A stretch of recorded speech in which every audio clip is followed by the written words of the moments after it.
Olá, boa tarde pessoal. Hoje nós vamos falar da clonagem, que é um mecanismo comum de propagação em algumas espécies de plantas e nas bactérias, onde um clone é definido como uma população de moléculas, células ou organismos que se originaram de uma única célula e que são idênticas à célula original entre elas. Já em humanos, os clones naturais são os gêmeos idênticos que se originaram da divisão de um ovo fertilizado. A ideia de clonagem surgiu em 1988, quando Hans Sperman, em biologia alemão, propôs um experimento que consistia em transferir o núcleo de uma célula em estágio tardio de desenvolvimento para um ovo. Em 1952, Robert Briggs e Thomas King, na Filadélfia, realizaram a primeira clonagem de sapos a partir de células embrionárias. Depois de um tempo, um grupo de pesquisadores da Universidade de Wisconsin clonou uma vaca a partir de células embrionárias jovens do mesmo animal. Isso aconteceu em 1986. E em 1995, Bill Rich e Kate Campbell, da Estação de Reprodução de Animal da Escócia, utilizaram células embrionárias de 9 dias para clonar duas ovelhas idênticas, chamadas de Mega e Morag. Quando falamos em clonagem, é impossível não mencionar o caso da ovelha Dolly, primeiro mamífero clonado a partir de uma célula somática adulta, ou seja, ela é uma cópia perfeita de outra ovelha. A ovelha Dolly, ela nasceu em 5 de julho de 1996. O seu nome foi uma referência à cantora norte-americana Dolly Parton. O núcleo utilizado no processo de clonagem, ele veio de uma célula da glândula mamária de uma ovelha de 6 anos denominada Belinda.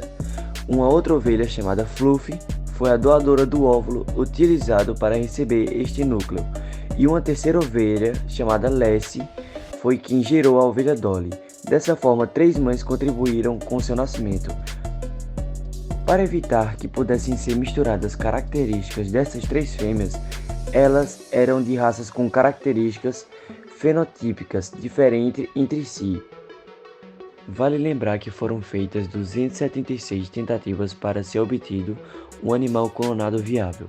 O professor Ian Wilmot, do Instituto Roslin, ele foi da Escócia, foi um pesquisador responsável por este experimento. O estudo foi publicado em 1997, mas ele foi realizado ao longo de 1995 e 1996.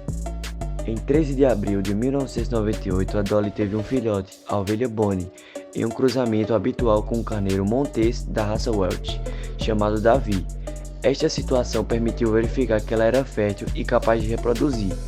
E em 1999, a Dolly gerou mais 3 filhotes em uma única gestação que tiveram problemas.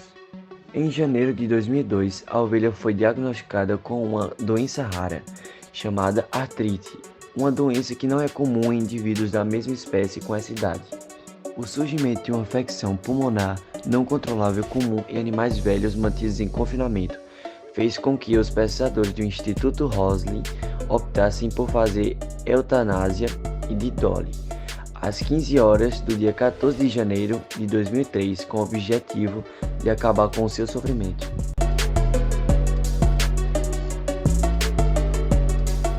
Agora vamos falar do tipo de clonagem, que atualmente eles se diferenciam em 2 classes: clonagem reprodutiva, que visa a produção de um indivíduo completo a partir de um pré-existente, e a clonagem terapêutica, que tem por finalidade a obtenção de células-tronco que a partir de bastócitos não serão implantados no útero. A ética é um campo de estudo que se preocupa com os princípios morais que orientam o comportamento humano. Ela busca entender o que é certo ou errado, bem ou mal, e como devemos agir em diferentes situações.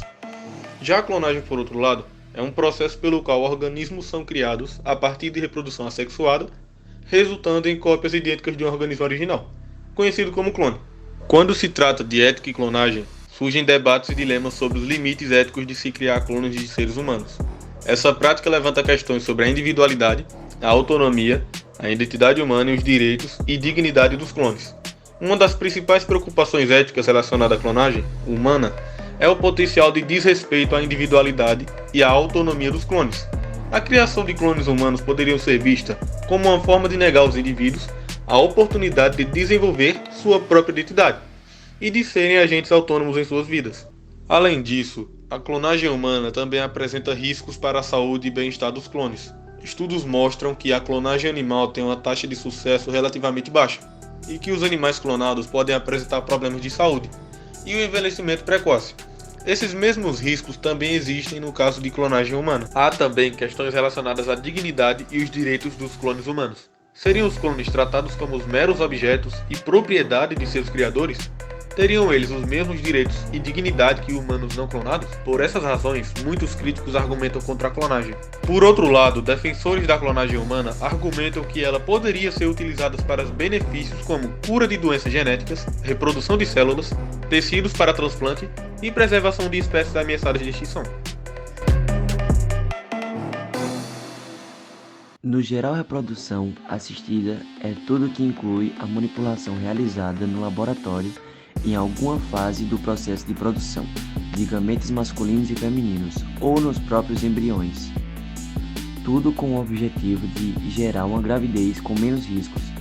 Graças a esses tipos de reprodução, as mulheres que tinham baixo índice de reprodução conseguem engravidar através de procedimentos como rúbrica de baixa ou alta complexidade, onde uma representa a inseminação artificial, que é quando os espermatozoides são preparados para chegar ao útero e na cavidade tubária, tudo isso dentro do próprio corpo da mulher. Já o outro caso acontece quando as injeções intracitoplasmáticas de espermatozoides, que é a doação de gametas e embriões para que aconteça uma pré-implementação e a seção temporária do útero. Também pode ocorrer outros procedimentos que envolvam a reprodução humana, como transferência intratubária de gametas ou embriões recém-fertilizados. Lembrando que a segunda técnica se dá fora do corpo da mulher. Essa técnica surgiu para aprimorar o atendimento aos pacientes e abranger ainda mais os diferentes casos que buscam realizar o sonho de ter um filho, desde solteiros, casais, homoafetivos ou pessoas com problemas de fertilidade.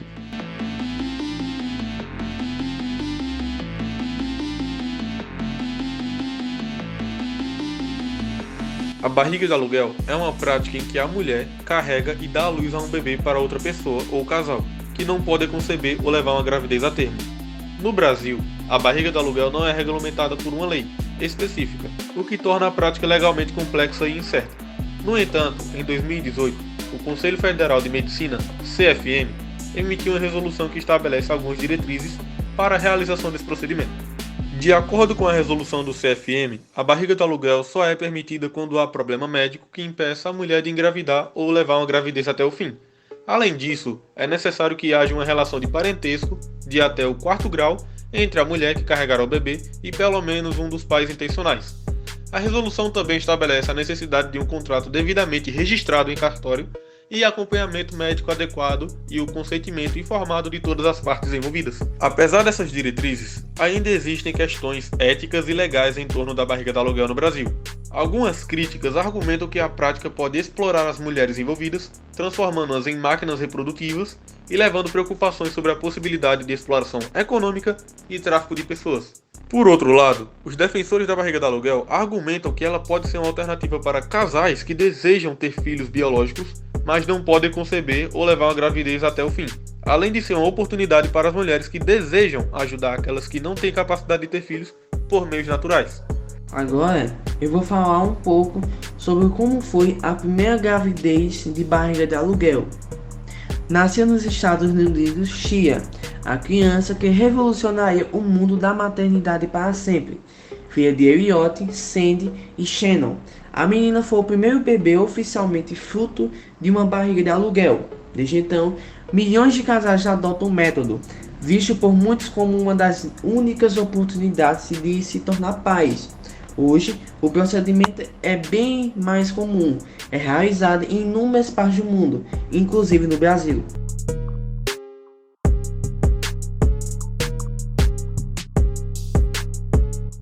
Zhongzhong e Huahua, eles foram nascidos no laboratório em Xangai, na China. Os macacos Zhongzhong e Huahua são os primeiros primatas clonados do mundo geneticamente idênticos. A técnica utilizada pelos cientistas do Instituto de Neurociência da Academia Chinesa de Ciências é similar à da clonagem da ovelha Dolly, feita na Escócia em 1996. Em Jacques, ele foi nascido em 8 de abril de 2009, foi um dromedário fêmea, creditado como o primeiro animal da família dos camelos clonados do mundo.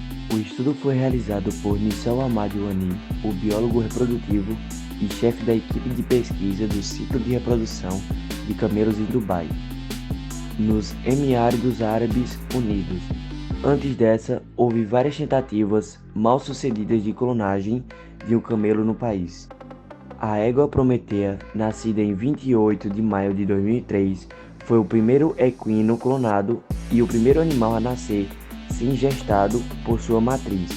A clonagem ela foi feita pelo Laboratório de Tecnologia Reprodutiva de Cremona, na Itália.